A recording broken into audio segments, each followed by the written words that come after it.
The following is a podcast where expert practitioners and thought leaders share their insights and advice. A big thank you to all of you out there, our listeners. If you have any feedback or if you have a topic you'd like to hear about on this podcast, drop me an email at insights@securitycompass.com.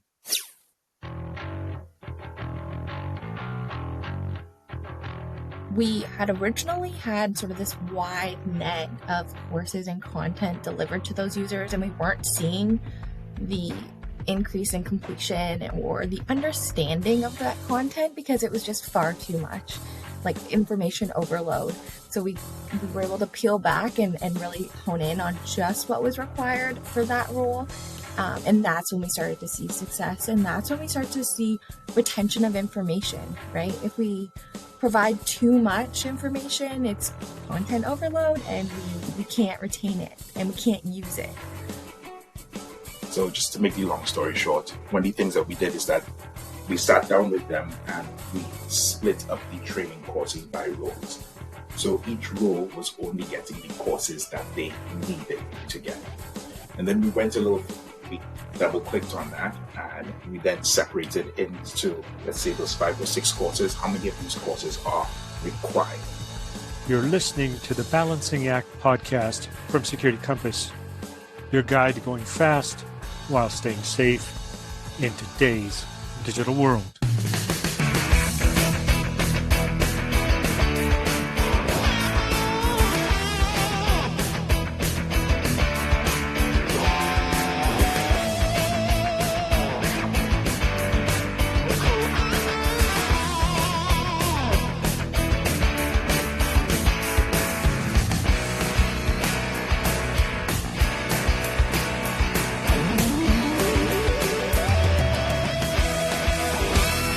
Hello, everyone, and welcome to today's podcast of the Balancing Act from Security Compass. I'm your host, Altaz Villani. Hi, everyone out there listening. My name is Isabella Orias, and I'm the Product Marketing Manager for Developer-Centric AppSec eLearning here at Security Compass. It's our secure development training product, which helps developers learn to secure by design. So welcome to the Balancing Act. Fabulous. Glad to have you as a co-host, Isabella. Wonderful. Let's dive now into our podcast topic. Setting up an e-learning program isn't just about obtaining courses and pushing them through development teams. It's an intentional approach that taps into the motivation of our developers. As such, it's an ongoing initiative that focuses on growth of the developer rather than on compliance. In today's podcast, we will talk about common pitfalls around e-learning security training programs. Our hope is that our listeners will learn about the benefits the security e-learning can offer their teams, as well as steering clear of the pitfalls. Joining us for this important discussion today, we have Melissa Pinsent and Kristen Simon from our Security Compass team. Welcome to both of you. Thank you. Thank you, Alta. And for our listeners who may not know you, can you introduce yourself and tell us a little bit about your background? Why don't we start with you, Melissa? Sure. Yeah. Thank you for having us. So as you said, I'm Melissa. I am an enterprise customer success manager here at Security Compass. My main focus is working with various organizations, helping them to build their security training program and how to improve their security program. Wonderful. Thank you. And Kristen? Hi, well, my name is Kristen. I'm also at Security Compass. My capacity has recently changed. I've spent 8 years in the e-learning industry. For about 7.5 of those years, it was as an LMS administrator, so on the back end, in the trenches, so to speak, of e-learning. And now I am serving the same role as Melissa, so customer support manager, helping them to get the best out of it. Fabulous. Thank you both for taking time out of your busy schedules to be part of this podcast today. You both clearly interact with a number of our customers. So perhaps we can start off by looking at, what often happens is training is treated as this sort of one-time event. Can you talk a little bit about your experience on looking at training as an ongoing initiative rather than a one-time event. Anything around there? Like Melissa, Kristan, anything from your experience that you can share? Yeah, absolutely. So I think that traditionally one-time events were thought to be the norm. But I think what we're seeing now is that one time is just not enough. It might have been enough to comply with specific regulations at the onset of those regulations, right? But security and technology is really like ever a changing, ever evolving. So one time is just no longer sufficient. We're not covering the newer topics. Mm-hmm. And I Kristen, think yeah, go ahead. Sorry, Melissa, go ahead. no problem. So I think one of the questions that we have to ask is like, how do we ensure that teams are responsible for building the products? They're equipped with the information that they need. And that really is more ongoing than a single individual event. I agree with Melissa there, and I think on that question I kind of zoned in on the process part. And effective training, I've found, begins before. It's not just during the training. It starts before. It's looking at the role. It's looking at it from the viewpoint of the employee. Training as a goal for the employee, their main aim is to improve their level of awareness, to improve their skill, or to improve their motivation. And from the employer standpoint, they're looking to improve productivity and performance. So all things that will directly affect the business in a positive way. So the need for it to be a process is very important. It's integral to the business. Yeah, Isabella, you've got some questions as well that you'd like to pose to our guests today? For sure, Altaz. Kristen and Melissa, either of you, my question is more around what have you found has been a helpful mindset for training program managers to have success with their security programs and their training programs? I'll take a first stab at that one if you don't mind. I think it's important for security managers to really understand the users in the organization, right? At the moment that we start to understand who the developers are, for instance, what their backgrounds are, what the skills that they have, and maybe what they don't necessarily have, is where we can start to build what is needed for those specific audiences. Yeah, it is just to tack on there. It has to be revisited too. Like again, pulling back from the first question from Altaz there, it has to be a process. You have to be constantly looking. The industry we're in is one that changes all the time. One day this works, the next day there's a better way to do it. The best practices change, the avenues change, and so having that uppermost in mind as we go through it is only going to benefit the learner and as an organization, everyone. So I think another thing I wanted to ask was, what do you think has been most helpful for developer and learner engagement? Because we know that training can get a bad rap, from learners, and usually it's resisted. But what would you say has been most helpful for developer and learner engagement? I'm going first on this one, Melissa. Okay. It's it's the learner seeing the benefit of it. We work with a couple of clients right now in my CSM role. And one of the things that from a kickoff call that we talk to, hey, do they know this is coming? Do they see the benefits of it? Is there something that they can take away after and feel good about it? So them seeing what they have at stake, what they have to gain as an individual, I think goes a long way.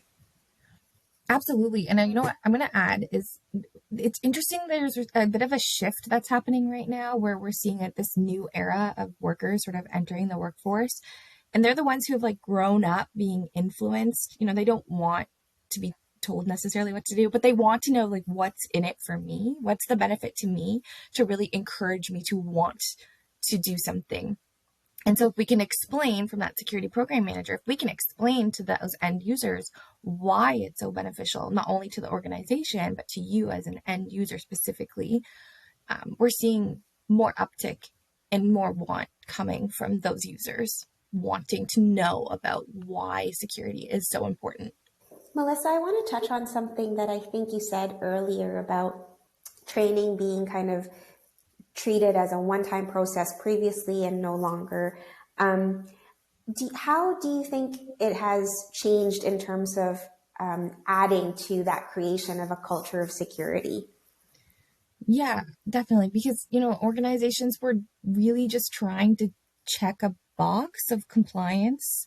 And now that's not enough to avoid a security instance. So we need to be sure that we're constantly thinking about security day in, day out in the back of your mind, or as one of my customers had mentioned at once upon a time, it should actually be in the fronts of their minds, in everything that we do, so that we can avoid any massive errors, really.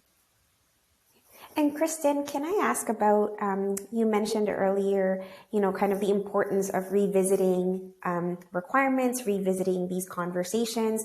How often do you speak to training managers to revisit their training goals with their employees?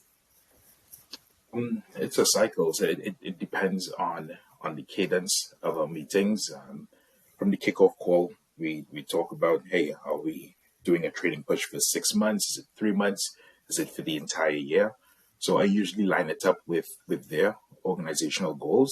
But I think it's important also to highlight that, yes, the industry is changing.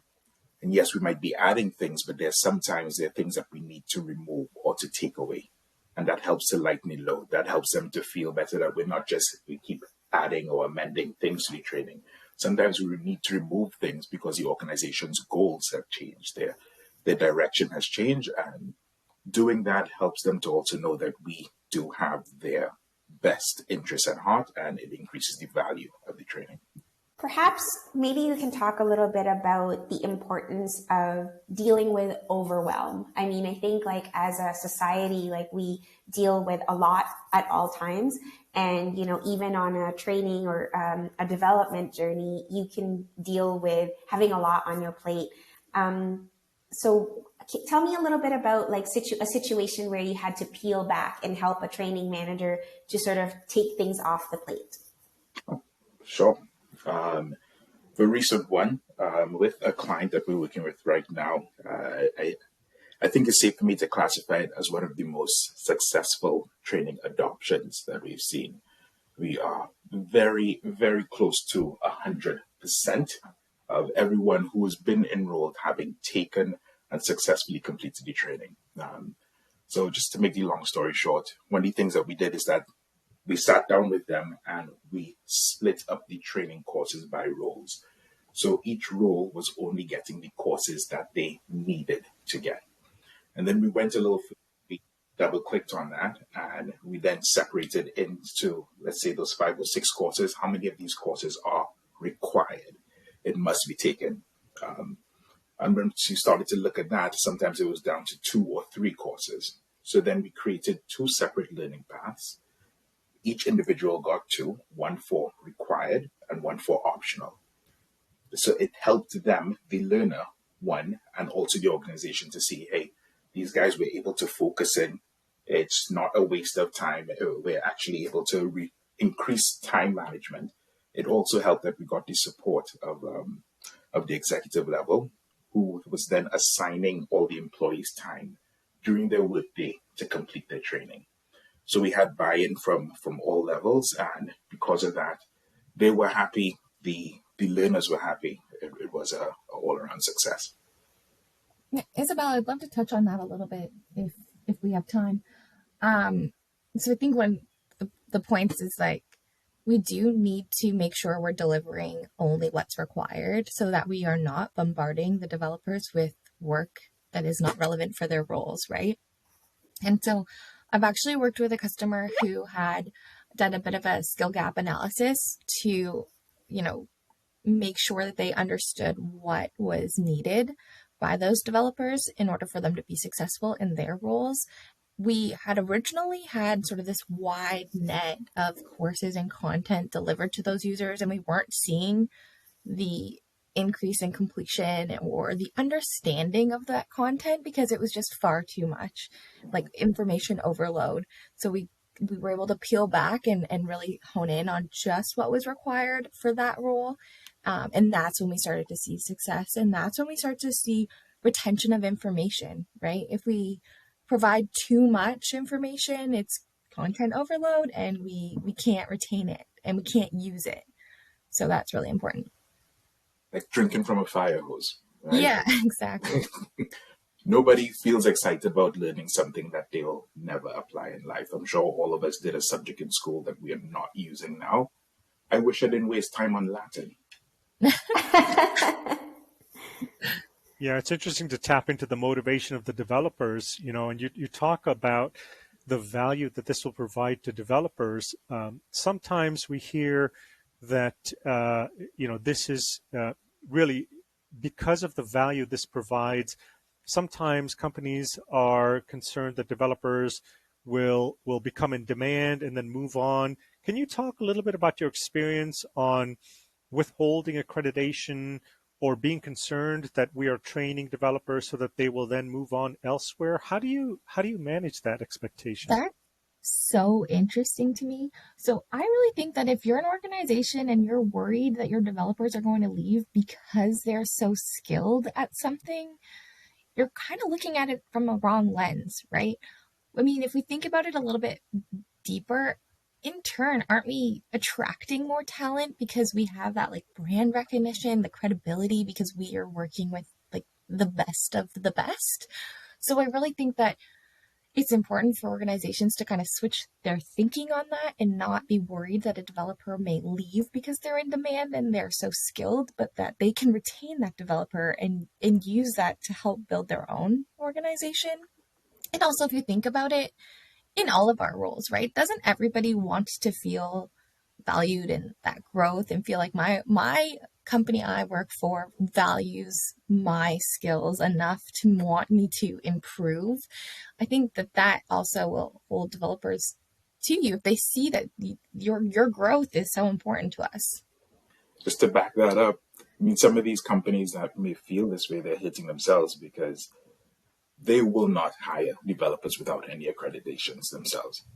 So it provides experience and evidence of expertise to the client. You get to both, hey, our developers have this accreditation, they have that. So I think all around, it's not a way to go. It probably hurts more than helps. So I'd really suggest that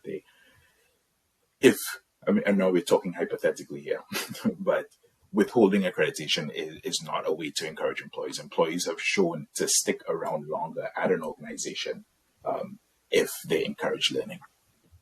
Absolutely. And going back to one of the points I made earlier with the new wave of learners and the influence of like, what's in it for me?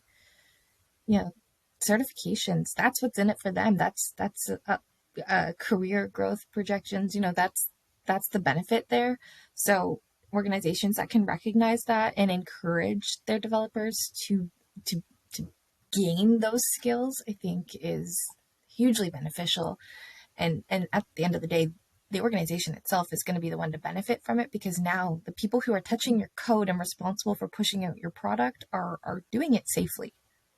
Yeah, this taps into creating a culture of security. And, sometimes we hear that if you just train people enough, that you will build this culture of security. But what we're hearing is that e-learning is a component of trying to build this culture of security. There's a lot more that goes into it. It's tapping into both the motivation of the organization, where it's headed, trying to align that with where developers are, and using e-learning as a catalyst to bring these two motivations together. And therein lies where the alignment can happen. Have you seen a lot where e-learning has been used as part of building a culture of security? Has that been sort of top of mind as to why folks would want to do e-learning, security e-learning specifically? I'm actually working with an organization now who has had e-learning, and they kind of looked at it as the step one. We weren't really ready to have built-in processes around security, so they looked at training as building that foundation. They've been doing it for a few years now, and they're really at that point where they've built that security culture that developers are reaching out to them for more defined processes around security because they understand the importance of it now. But yeah, to your point, Alice, I think that training is really, it's that initial step one, but it doesn't in itself create security culture internally. Wanted to ask Melissa and Kristen what they thought maybe might be one of the most underrated techniques for cultivating developer or learner engagement. Oh, that's a loaded question. I think in my experience, it's those security managers, the people that are trying to roll out an e-learning program. It's those ones who can dive deep and put themselves in the shoes of the developers and understand the work that they're doing. That they're not trying to bombard them with things that are not important to them. They're trying to understand what's best for that developer, right? So I think that the people who have the best success that I've seen have been the ones that dive in. They ask the questions. They talk to the developers. Yeah, right? You can't stand in a different room and expect to understand what somebody else is doing. So getting in to understand, what's the languages, what's the framework, hey, why don't we take a look at their pen testing results to see, what keeps coming back and keeps flashing forward. That's where we then need to kind of hone in on. That's the content that's needed. That's that skill analysis. And then how much time do the developers have? So the people who've seen the most success are the ones who understand and will ask the questions internally to understand what's needed. I agree with that. I'd add though that I think communication is key, like in any relationship, in marriage, in the office, like for adoption. It ties communication, or lack of communication rather, is actually the number 2 reason for low adoption in training. Successful adoption requires users to understand the benefits of the technology and how to use it. So a lot of the times we find that people are purchasing training, as Melissa said earlier, and it's for compliance. So they're just getting it. They want to check a box. They send it out, and the developers are left asking, why am I doing this? So having them sometimes be involved. I've been with organizations who have pulled some of the heads of the development teams into the call to see our training, to understand what's coming down the pipeline. And that allows them to start to trickle down so that the users, their staff, is aware of what's coming. It helps to build anticipation for it. So then when it's let out, it's no longer pressuring people with 3 days left to complete their training, but people are into it and they're able to get it done. So I think that's useful. Yeah, I think if we were to summarize, it's sort of a 3-step. Step 1 is understanding, asking those questions, knowing what you need to be trained on. Number 2 is getting that buy-in from the managers who can influence the developers to complete the training. And step 3 is communicating it, training and campaigning, campaign, and then you'll get the results that you need.